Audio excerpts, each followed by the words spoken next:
Chapter 12. The next afternoon, Spinelli headed to Shannon's apartment to pick her up for work. By the time he parked his truck in the one available visitor parking spot, he could already see her walking down the snow-dusted sidewalk toward his truck. He quickly put the truck in park and slid out so he could open the passenger door for her. She smiled at him, her plump red lips almost an invitation. Spinelli kept his eyes on her as she climbed up into his truck so he could catch a glimpse of those great legs. He shut the door behind her, walked around the truck, and hopped onto the driver's seat. As he drove toward the mall, he made small talk and inquired about her neighbors, Mrs. Finch and Mrs. Knight. Shannon explained that both ladies were widows and that they'd lived together in the apartment across the hall since way before she moved into the complex. Neither of them drove because Mrs. Finch is almost completely blind. She can only see shadows, and Mrs. Knight's vision is beginning to diminish as well. So when they need to go grocery shopping or anywhere else, she usually takes them. Unfortunately, they both outlived their children, but they do have a few grandchildren scattered about the country. Spinelli glanced over at Shannon as she talked about her neighbors.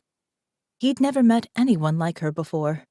Never in his life did he ever meet anyone so kind and thoughtful, as well as beautiful, smart, and sexy. The longer she spoke, the faster his heart beat. He made up his mind right then and there he needed to make her his.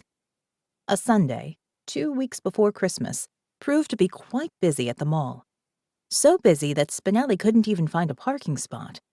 He dropped Shannon off at the entrance to Kohl's, and he continued driving around in the parking structure looking for an available stall. His second pass proved lucky. Spinelli hurried to the employee locker room, strapped on his fat suit, and buried it under his Santa suit, and then hustled to the North Pole display, where he found a line of children at least a mile long, waiting for his arrival. He dreaded the next 4 hours. He hoped it wouldn't be as bad as the previous day. He took his seat in the velvet chair and nodded in the direction of the two elves. Out of the corner of his eye, he saw his little Santa helper appear from behind the candy cane field.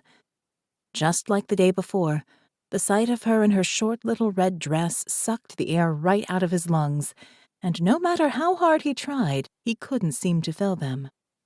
Shannon walked up to Spinelli, smiled softly, and placed her hand lightly on his shoulder to get his attention. "Are you ready, Santa?" The touch of her hand sent a ripple of warmth flowing throughout his body.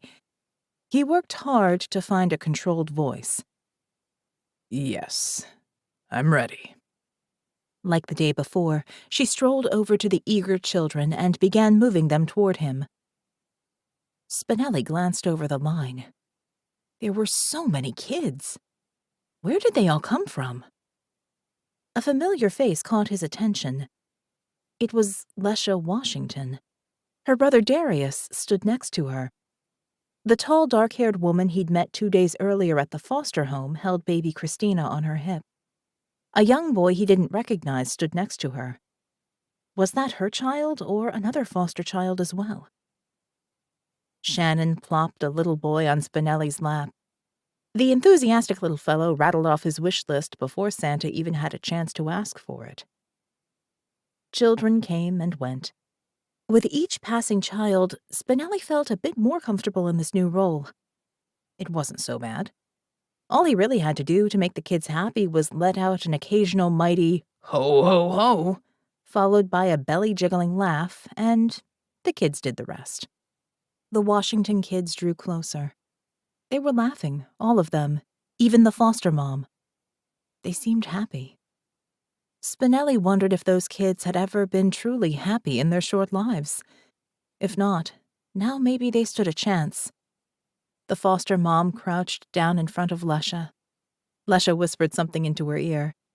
The woman smiled, kissed her on the cheek, and hugged her before she stood up again. Lesha reached out and took the woman's hand. Darius held Lesha's other hand.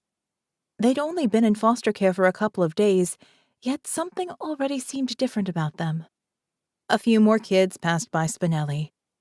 Now it was the Washington kids' turn. As they approached, Lesha zeroed in on Shannon. "Hi, Miss O'Hara." Shannon smiled. Well, hello there, Spinelli cut her off. Don't tell me. Is that Lesha Washington? Lesha's eyes widened, and she flashed him a humongous smile. Darius slid behind her. Where did that little brother of yours go? Santa asked as he leaned over and peeked around Lesha. He caught Darius's gaze. Come on over here, Darius, and tell Santa what you want for Christmas. Go on. Go tell Santa what you want. Lesha urged her little brother. Darius walked up to Santa. Shannon lifted him up and placed him on Santa's lap. Spinelli caught and held his gaze. The fear in Darius's eyes faded. He smiled and asked for a fire truck before he slid off Santa's lap and ran back to his foster mom. Spinelli looked at Lesha. She pointed at the other little boy with them. Samuel can go next. He's been so excited all day to see you. Was this how it was? Already the little mother hen at only 7 years old. Spinelli's heart went out to her. He hoped she would get a childhood, the normal kind, where kids laugh and play, and where parents take care of their kids and love them. Something he never knew. Samuel darted over to Santa and hopped up onto his lap and offered his Christmas list. Samuel finished quickly and scooted back down. Spinelli looked at Lesha. She seemed to be studying him. She shifted her gaze to Shannon. Shannon stepped toward her, took her hand, and led her to Santa. Spinelli pulled her up onto his lap. Shannon stood by their side. Lesha caught his gaze and held it, her eyes inquisitive. Did she know who he really was? How could she? Spinelli softened his voice. Well, Lesha, I've had my eye on you.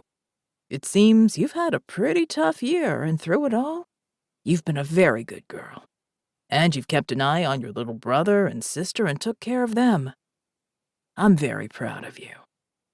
Now tell me, what do you want for Christmas? She looked up at him with her big brown eyes.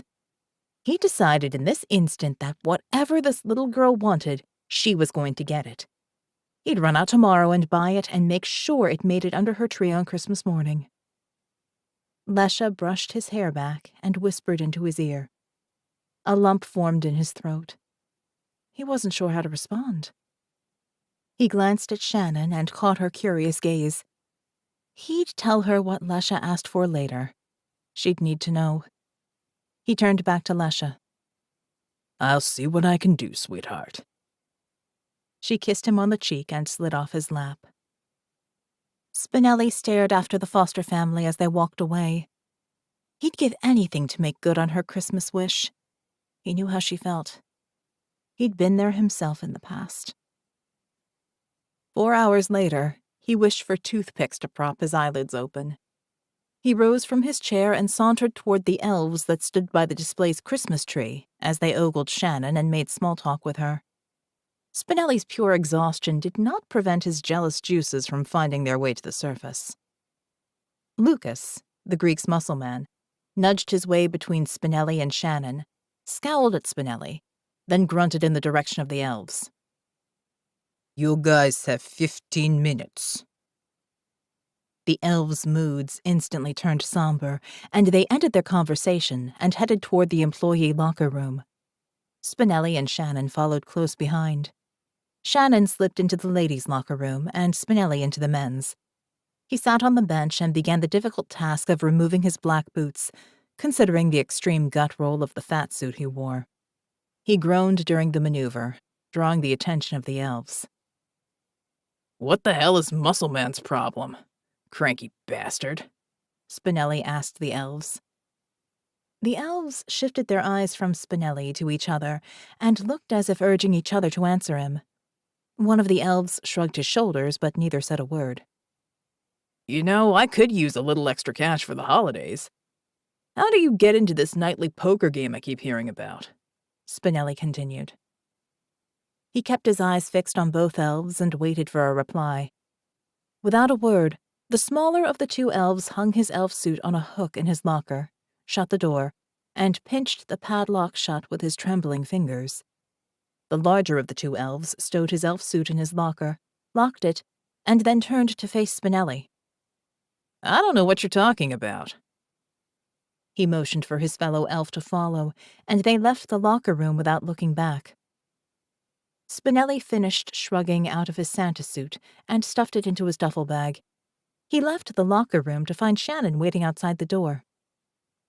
What did you say to those boys? She asked. Nothing. Why, what happened? Well, they looked pretty frantic when they came out of the locker room, and I heard one tell the other to just keep his mouth shut and that he'd figure a way out of it. What is it? Spinelli asked. Shannon shook her head. I don't know. They didn't say. They saw me standing here and stopped talking. Where did they go? Spinelli asked as he walked briskly toward the edge of the second-floor balcony so he could look down on the first floor of the mall. Sure enough, he saw the two elves. The muscle man at the Greek restaurant lifted the metal security gate and let the boys pass through.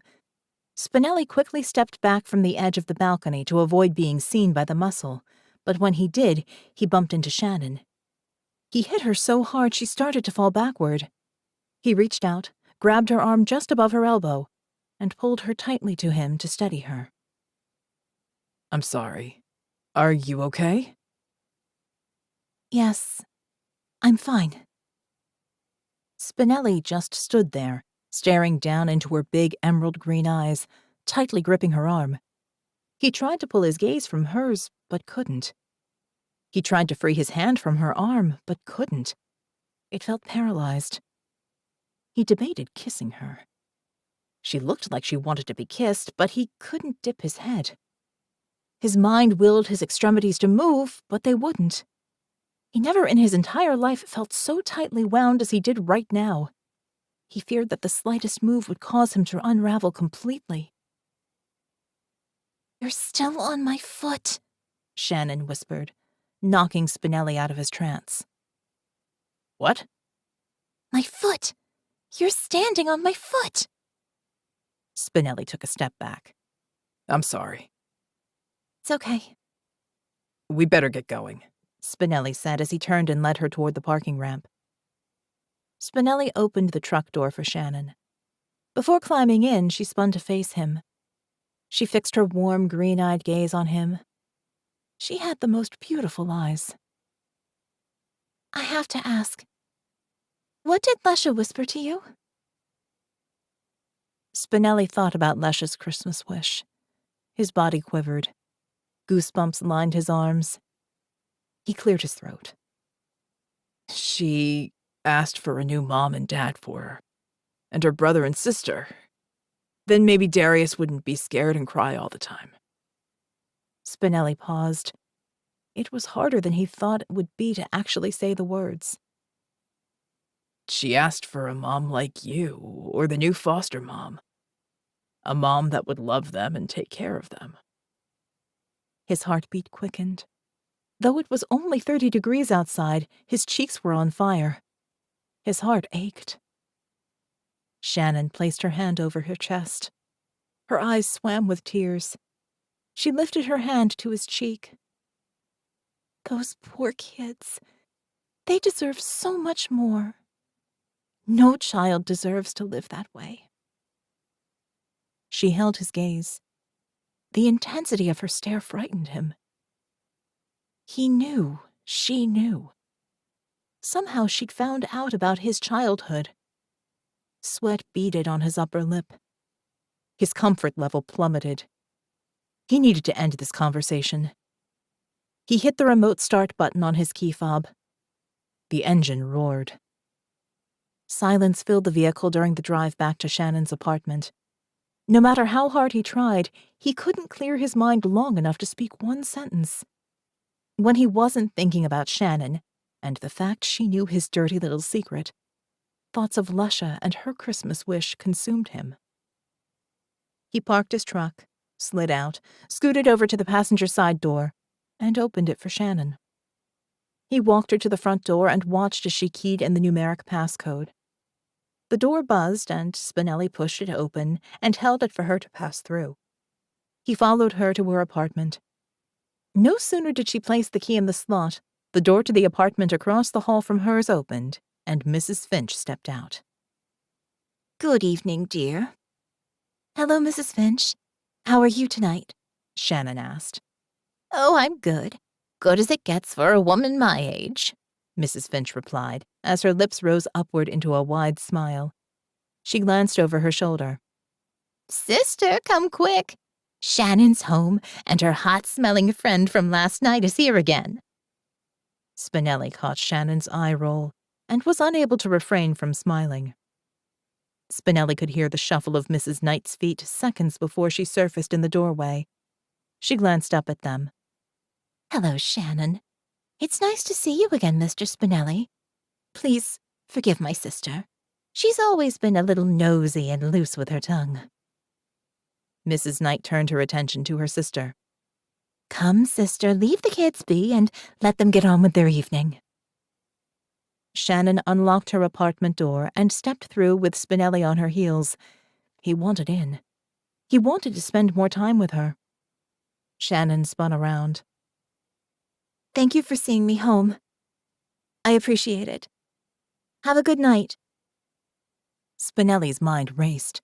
He tried to think of a way to get her to invite him in, and for the first time in his life, not one good lady killer line presented itself.